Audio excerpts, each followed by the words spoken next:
Welcome to the AggroCast, episode 98.1. This is the podcast addendum where Matt, Corey, and I go off into a fun but frenzied conversation on franchise success and what is and isn't innovative in this industry. Alliteration aside, we really hope this sparks some discussion, whether it be on AggroGamer, Pwned, Twitter, or in your very homes.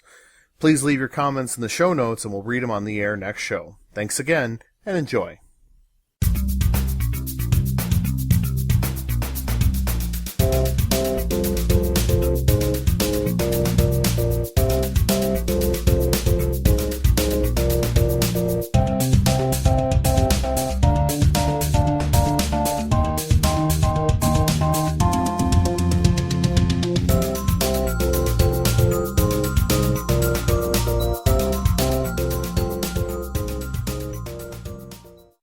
Next. God of War Ascension, any... Yes. Really? Yes. What? What changed your mind? Oh, nothing. Nothing has changed my mind. I hate God of War 3. Here's why. Because it is a story that's played out, number one. Number two, it is a prequel. And number three, multiplayer. Really? I'm curious to see what they do with the multiplayer. I don't actually want to play the multiplayer, but I'm curious to see how they're doing it. Just some of the things that they talked about of like what I've heard so far about it. It could be interesting, yeah, but interesting to say the least. There is nothing they can do to that multiplayer. Customization is the only thing. That's it. That is it. That's all you can do to that game. All right. Multiplayer otherwise looks like garbage. Everybody's Kratos. No, that's not it at all. Okay, I'm sorry. They don't have Kratos. They have some random people. So here's the thing. So when they announced God of War Ascension for PlayStation 3, for all those people out there wondering what title God of War will be on because they don't play it, when they announced multiplayer, number one, it has to work. You're playing multiplayer on PS3. You're 4 to 6 guys running in a group, fighting a boss, and fighting each other. Great. You have limited number of new moves. You have limited number of actions. You have limited number. You're limited to only doing so many things. There's no builds involved. There's no character creation involved. There's nothing spectacular about it. All it pretty much is Super Smash Brothers with whatever the side characters of PS3 version of Ascension is. That's it. So when they do the actual presentation at E3, they really have to show something amazing to make anybody want to play God of War. Because honestly, people are going to rent it on Redbox. They're going to beat the storyline, and they're going to take it back. That's it. The company's not going to make any money.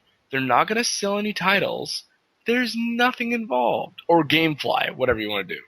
You're going to get this service. You're going to take it in. Gamefly, you get it for a month or a week before you have to pay it again. Take a game, play the game, send it back, call it a day. Multiplayer is not enticing for that style of game.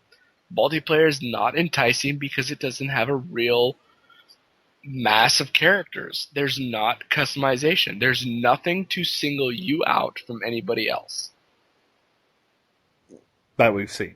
That we've seen. So, E3 comes.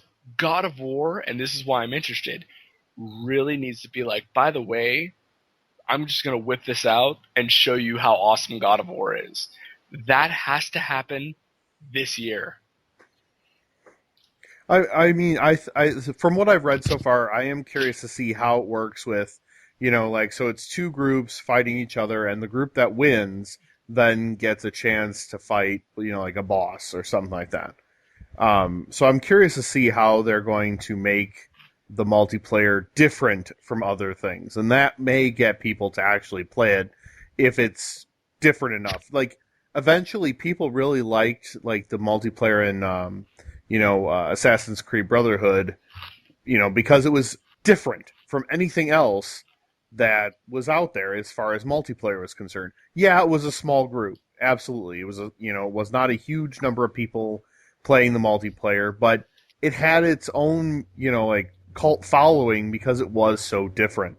And if the God of War people can actually get that to work, well, not obviously the exact same system, but a very unique multiplayer, competitive multiplayer system, I think they could have a core, group of people that will play it. Here's my problem: is that all right, I won't take this to WoW, so we're gonna scratch that. So you have to have a core people. The problem is with God of War, is that niche big enough to make the third version of a prequel? Do you think it's big enough? You mean to get 3 games out of it? Yeah. No. No, it's not. No, but I mean, I think they could, I think they'll make money off of it, but I don't think that they will double in size. I don't think they're going to be astounding. There's nothing that they're going to be blowing away people with the new God of War. It's a storyline. If you don't follow God of War, you really don't care. Right. No, absolutely. But I think that the group, we're talking about the entire group of people that will play God of War. I think that there could be a small enough, there will be a small subset of those people that are going to play multiplayer and enjoy it. There will be, but I don't think it's going to. I mean, I don't think that a lot of people. I don't think that small subgroup is big enough to rely on the rest of the game. I really so don't. I don't understand. Okay, so I mean, I'm guessing that it'll still be enough to be a success for the developer team. No, because a developer team has to sell at least 4 million copies to be considered successful in the National Registry of Gaming. 4 million. Do you think God of War 3 is going to sell 4 million copies? Hell, Diablo 3 only sold 6.3. Where is this magic 4 million number coming Yeah, from? no shit. This is this is experience in the gaming community. This is experience within gaming companies. An actual game in Xbox, PlayStation 3, consoles, PC, whatever. If you do not hit 4 million, you are not considered a title.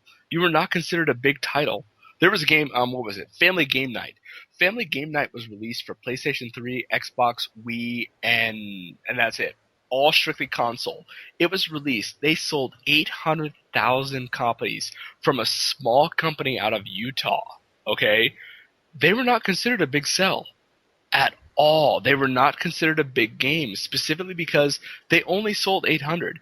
If you do not sell 4 million minimum, now this is over time, you are not considered a blockbuster. Do you think that's the question. Do you think God of War is going to Ascension, previous version, whatever, is going to sell 4 million copies over time? How many games sold 4 million copies last year? Oh, shit. World of Warcraft, Diablo 3 did this year. Call of Duty has done it and has broken the record. Tons of games have sold 4 million copies over time. Over 2,000 games have sold.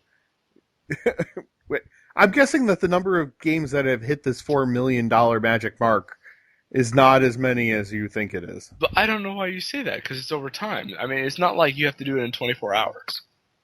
Well, obviously. But, I mean, any game that hits 4 million sales is pretty much a priority game. Overall, League of Legends, most of the MMOs out there have hit the 4 million mark easily. Most platformer games that are worth anything, Uncharted has done it, Silent Hill has done it, Resident Evil has done it, 1, 2, 3, all the way up to 5 has done it. These games have broken these marks easily. Yes, and no God of War game has ever broken this mark? They have broken the mark. My question is, do you think that the new God of War Ascension is going to break 4 million in a year just because they added multiplayer? Oh, I don't think it's because they added multiplayer, no. But do you think it'll break it? Yeah. Really? You think 4 million The people... only thing to me that would hinder it is because it's a PlayStation exclusive. Yep. Here's my problem. Okay, Portal 2 reached it. Portal 1 reached it. Freaking Flight Control on the iPad reached this game. Well, Reached the 4 million sales mark. shit, if God of War Ascension was 99 cents, fucking A, it would hit 4 million. Yeah, no Dude. shit. People... Like Flight Control. Capcom is predicting that Resident Evil 6 will make 2-3 million in sales. Nobody cares about the game itself. That's what makes games survive, as we've all seen with 38 Studios, by the way. You have to reach a benchmark to be successful. $4 million is that benchmark. Oh, okay. And I do wait, not... Wait a minute. Wait, $4 million or 4 I'm sorry, 4 million in sales. copies? 4 million in sales. 4 million in sales. Is that... Oh, Okay, that changes everything. shit! I thought you Wow. meant 4 million copies of the No. game. I'm like, Yeah. what No, the fuck? no. What the Okay, fuck game is I take 4 that back. million? I take that back. 4 million copies. Okay, I take that back. 4 million in sales Oh, in the gaming yeah. industry is considered a blockbuster game. Do you think... Oh yeah, I think it'll make it. You think God of War will make that? Really? Yeah. Okay. Well, I'm excited to see the numbers. I may have to eat my hat on that one, but I just don't think that God of War has that pull to bring in those numbers. Well, let me do the math right now. And I You're don't doing math right now. Yeah. I don't think that multiplayer functionality is going to add anything to those sales.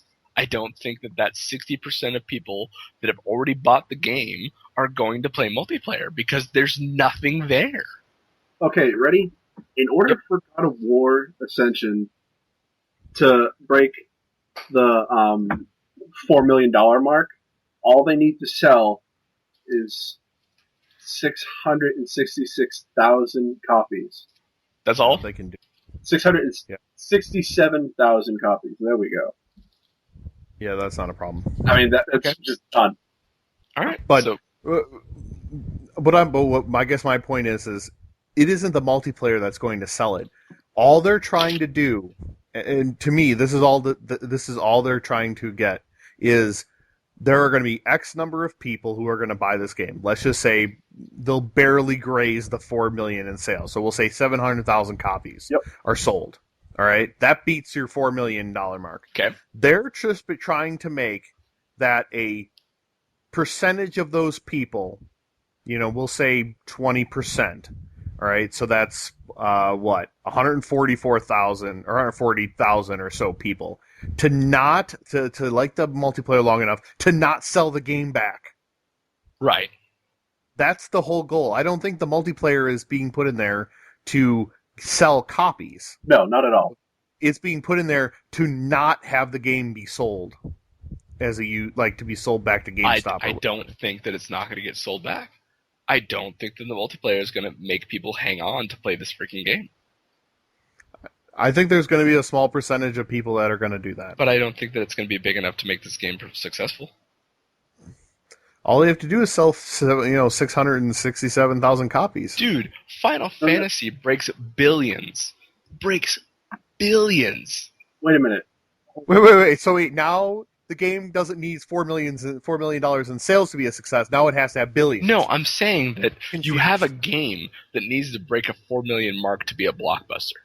For a game to actually anybody give any recognition to, has to be 4 million. Publishers do not look at a game that does not sell 4 million copies, because who cares? Really?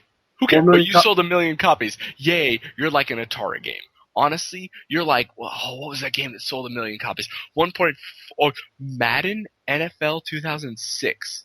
Okay? Back in 2005, only sold 1.41 million copies. That's it. Okay? You have Elder Scrolls. Go ahead, I'm listening. Go ahead, Matt. You're going from $4 million US dollars to 4 million. No. You're fucking me all up. 4 million. It's new math. It's that amazing math. 4 million in sales. Okay? Well, base everything off of sales. Madden NFL 2006, back in 2005, only did $1.41 million in sales. Okay, I thought you said copies, so I was all. I did say copies, so I take that back. I'm saying copies. I don't mean that. it needs to be in sales. Okay, Xbox 360 since its launch, games freaking Kinect Adventures did 18 million. Okay, that was in 2010. So the bar right now is 4 million copies sold to be considered a blockbuster title, which a lot of people are like, oh yeah, it's not that big of a deal. Go ahead and look up how many games have broken the $4 million mark. Go ahead. Wait. When I 4 brought that million point copy to you, mark. you I'm told sorry. me tons have done it. Yeah. Tons have done it. Tons have done it. Xbox 360 has done Halo 3, I Gears give of up. War. Moving on. I, On. I'm sorry, Corey. I take I that have to back. agree with Matt. Call of Duty 4 did it. Grand Theft Auto 4 did it. Halo Reach did it. Gears of War 2 did it. Modern Warfare did it. Broke 4.37 million in sales. So they did not make. They made their $4 million. They you did said $4 million. You said 3.7. That is not 4 4 million. 4.37. Oh, sorry, I thought you said 3.7. So God of War 3 did $4.7 million. So you really think that a prequel, a fourth version of this game, is going to make them more amazing? I think it will get. It probably will not break 4.37 million. I think it will flop. Right. My vote is it will flop. All I gotta say is Halo Reach.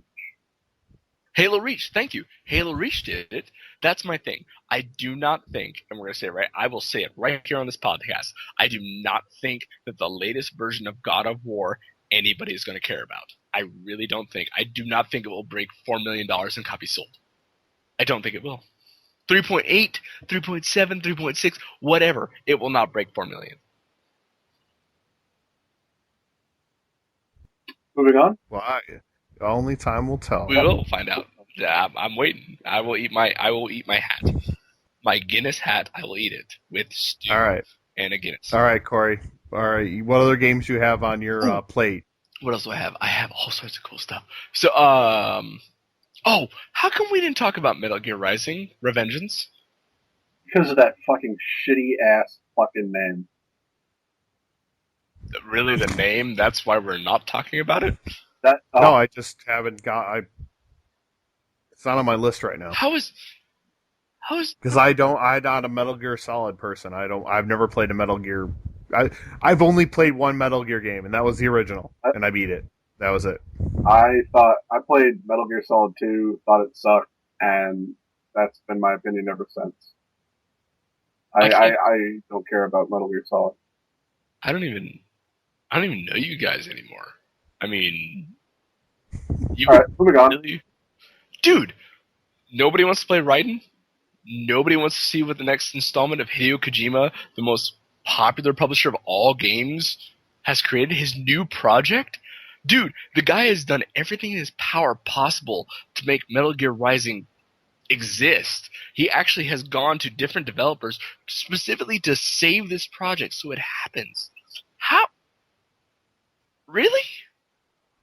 That name. I never even played MGS4. I don't. I got nothing for you. I can't even argue with you guys. I'm just okay. Well, yeah. I will tell you right now. You're all missing out. You are all missing out on a great franchise. Okay. Whatever you say, man. Whatever I have to sleep at. Oh. Okay. Well. Okay. I'm excited. With the last preview that we got last year from Metal Gear Rising: Revengeance. It's multi-platform. I was super stoked with Raiden doing some badass stuff. I'm really excited for this game. I hope that it's not an action-adventure game. I hope that it's not all action at all. I really hope that it kind of stays to the legacy that the Metal Gear series has always been known for. With sneak attacks and super awesome and reaching around corners and riding a box and having the box over your head and running around and assassinating people. I hope that it sticks to that. I want exclamation points over people's heads. I want it to be a great game. And it is on my radar for E3 because it will be amazing. That name, man. Oh.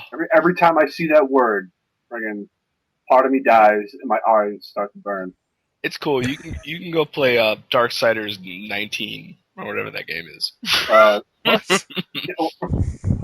Second one hasn't even came out. Nice try, buddy. So 2, Darksiders 2. All right, cool. That's cool. I'm just come on, it's the Metal Gear series. There's been games since the 80s that everybody's known about Metal Gear. This is a series. Yeah, I beat the first one and then I just stopped caring about it. The very first one.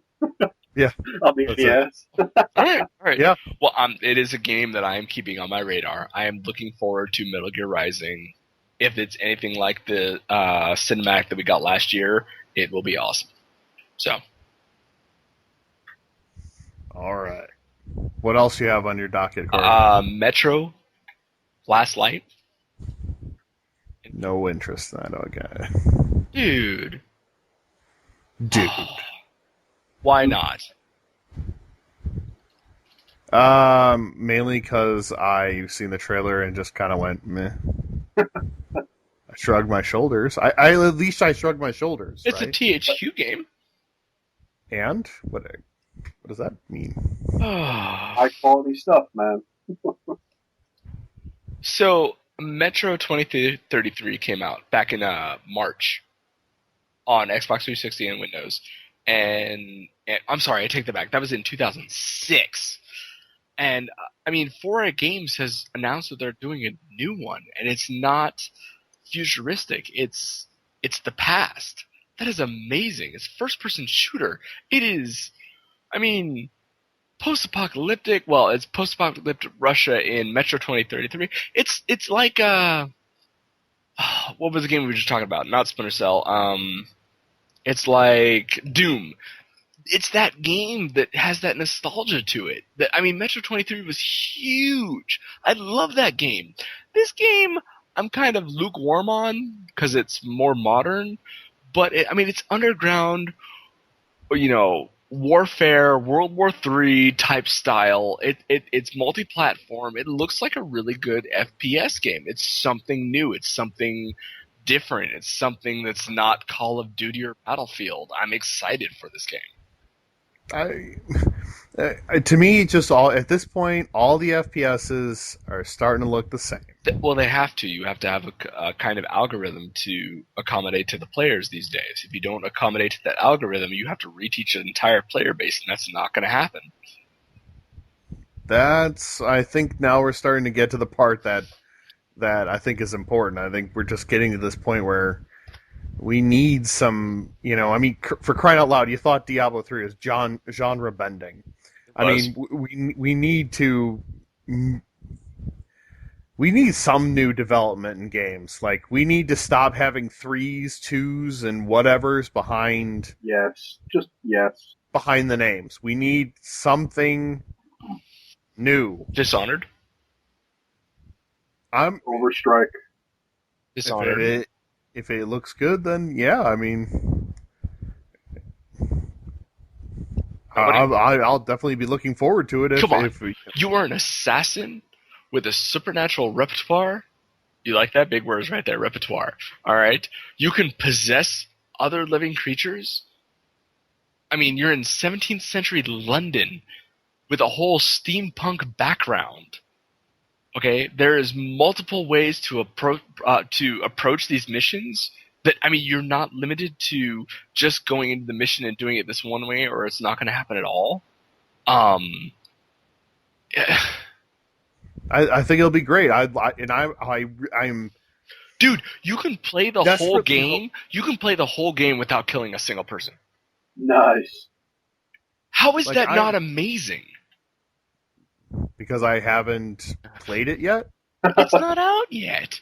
But of course it's but not these out are the yet, things that are making games game-breaking, groundbreaking. You're playing a game where you're not going to kill everybody. That there are ways to get around that. That there are ways that you're going to save a game and go back to the previous save just specifically so you can beat it one specific way.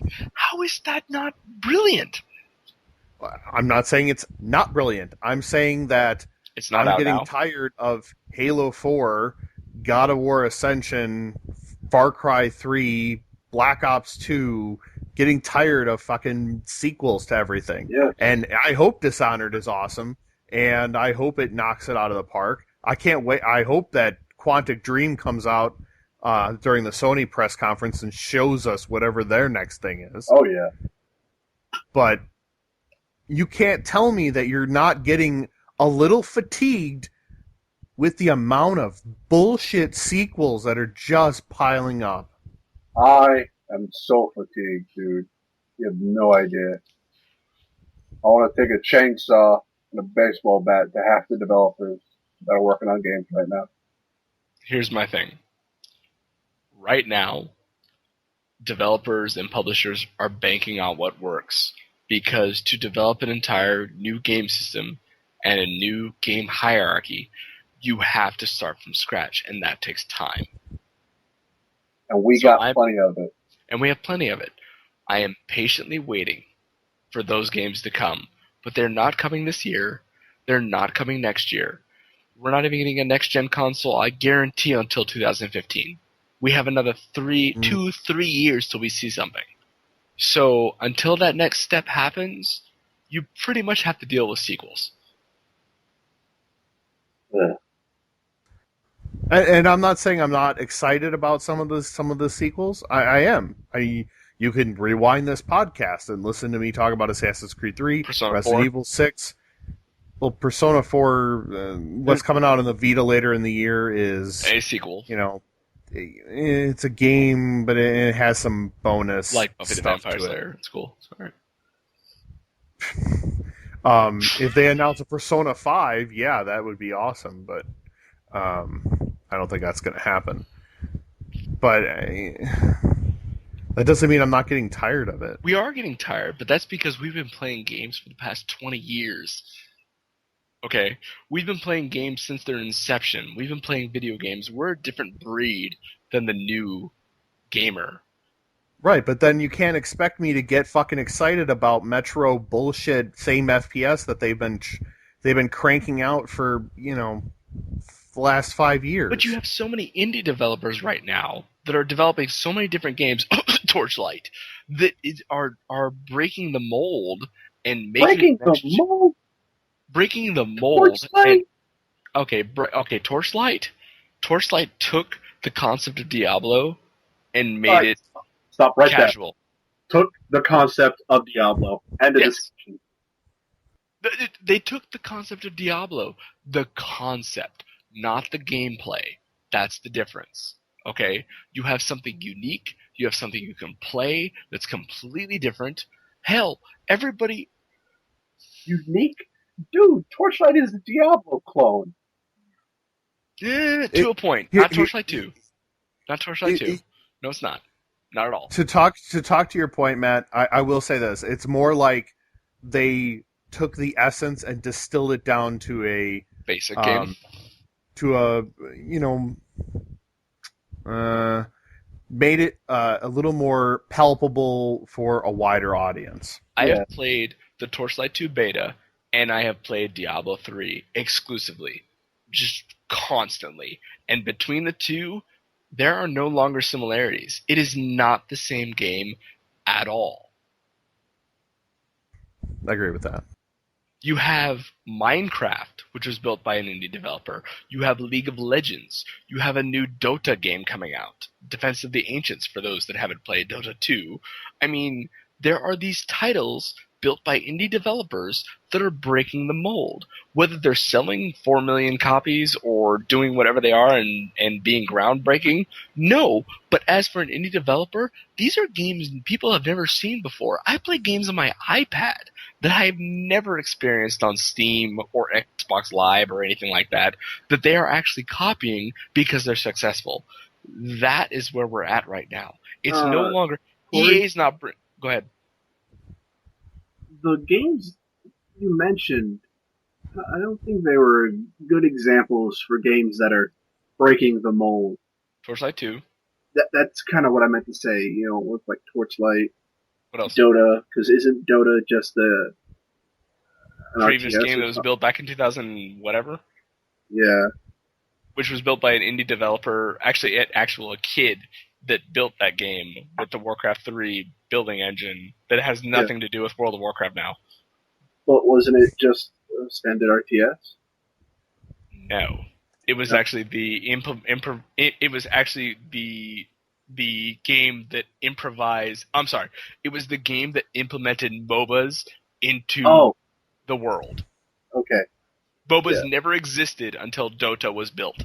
When Dota came out, everybody said, "Oh my god, this can be a game franchise," and that was built. Okay, I got it now. Fair enough.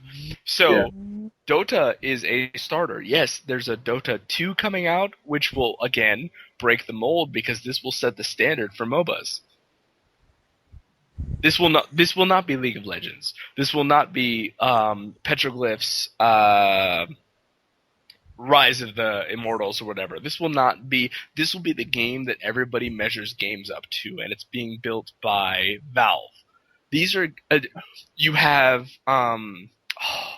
what is the game that just came out a while ago? The black and white game. Holy crap! It's on sale on Steam right now. It is. I don't know. I just Limbo. bought the Space Quest collection. You have Limbo. That just came out. That game is. That's a good example. Okay, you have these titles that are being built by indie developers. The problem is that you have everybody buying what's popular. EA built a game. Oh, well, I'm going to go buy that. Activision built a game. Oh, I'm going to buy that. World of Warcraft, when it came out, was small.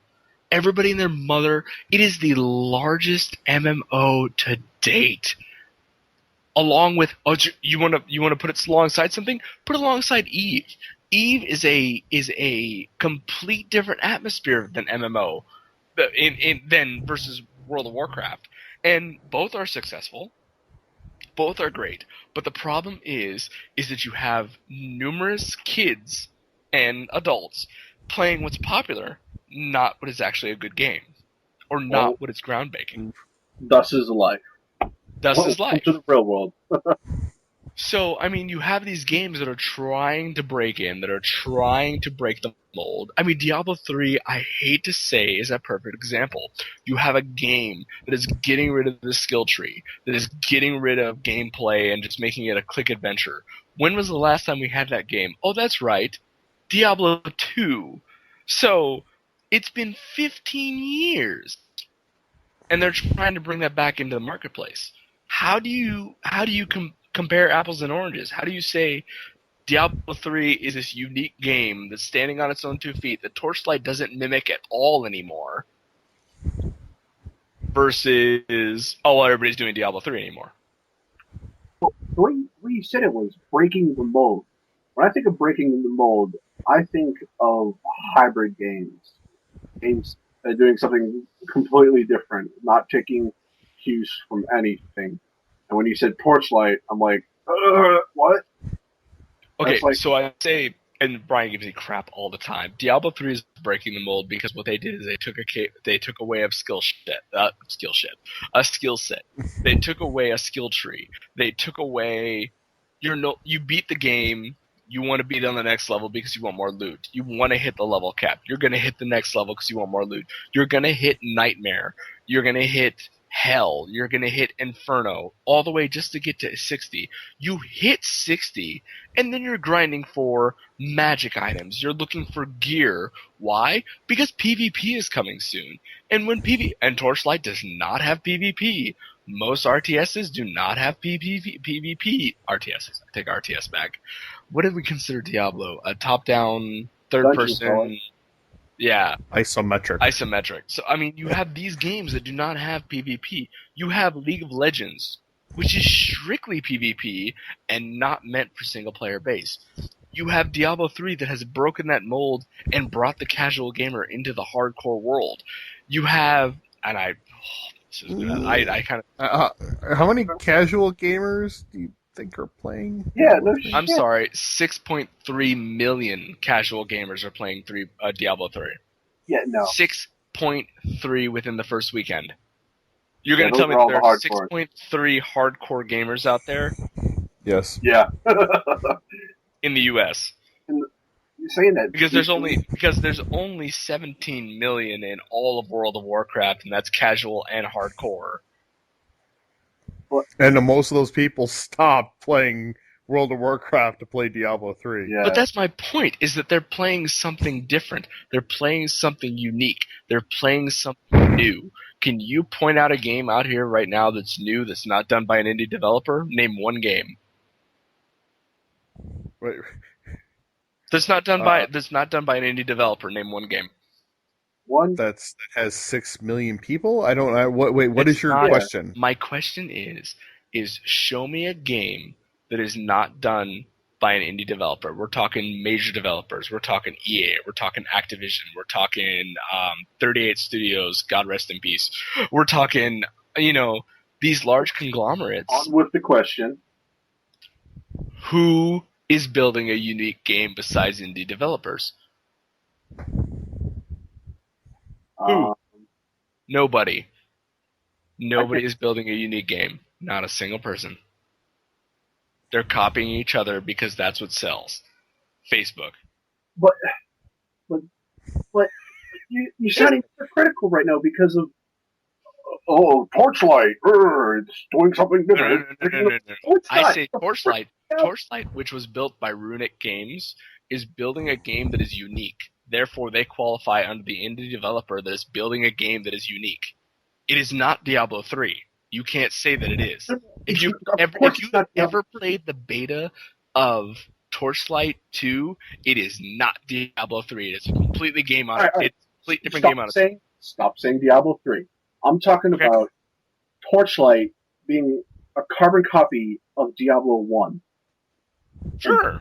Diablo 2. Well, I mean, I would definitely say there is no doubt in my mind that was influenced mainly because the people who worked on Diablo 1 and Diablo 2 made the game. Yeah, I was going to say, there's the that. people that built Diablo built Torchlight 1. But saying it's groundbreaking and doing something new is a load of shit. Because it's doing the exact same thing that fucking Diablo did. You dungeon crawl. You level grind and you get cool shit. You built new characters. Dude, that was 15 years ago.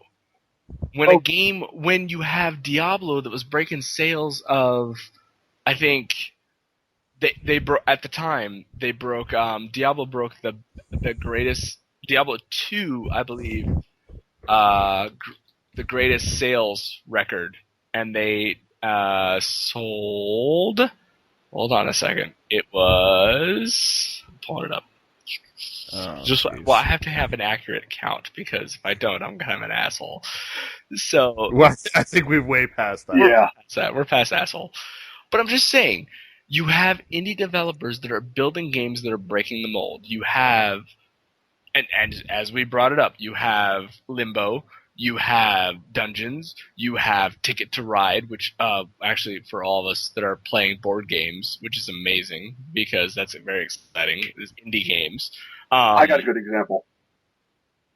Team Fortress 2, Bastion. Bastion is a perfect example. Yes. Brought out, dude, that is a genius example. These are titles that are not mimicking anything else. That are not a second, a third, a fourth. But the problem is that they become popular. And when they become popular, to make sales, you make a second, you make a third, you make a sixth, you make the version X, whatever, Resident Evil, Operation Raccoon City. I don't care. That's what happens. And that's how the industry works. But you have these indie developers that are basically making games that people are basing their games off of to be more popular. So they are literally breaking the mold. Diablo 3, and I keep bringing up Diablo 3 because Diablo 3 is basically taking the entire skill tree and tossing it out the window. I guarantee the next 2 years, every RPG that you play that's top down will not have a skill tree. I promise you. And the problem with taking out skill trees is that now you have cookie cutter builds. You do. But I'm not saying that. What I'm saying is that Diablo 3 as a groundbreaking build basically said, we'll get rid of skill tree. This is how we will do skills.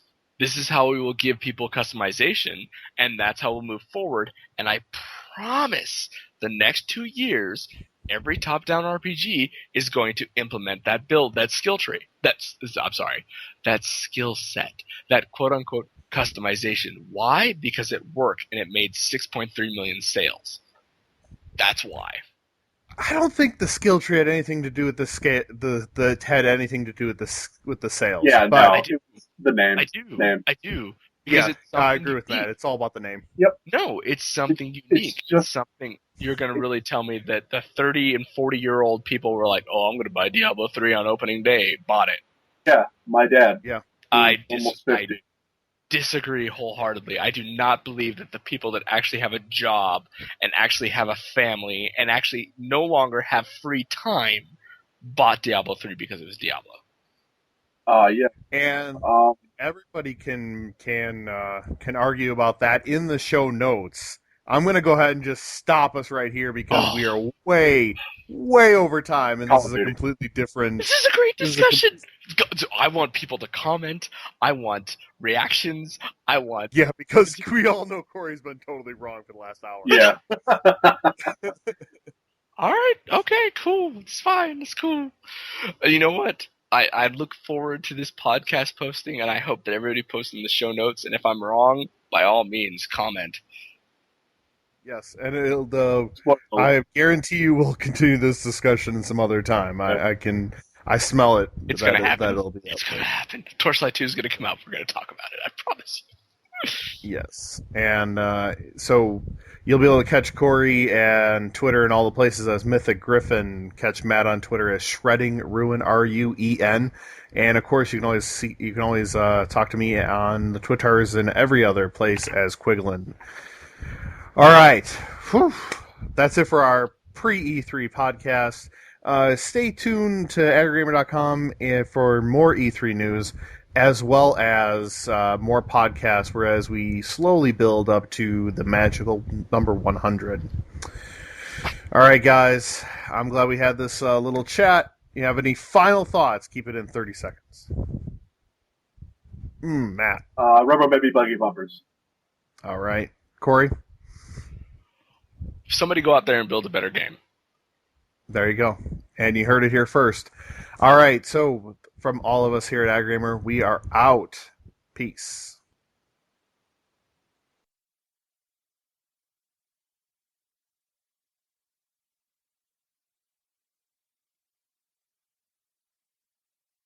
Oh my god, I want to lose my mind.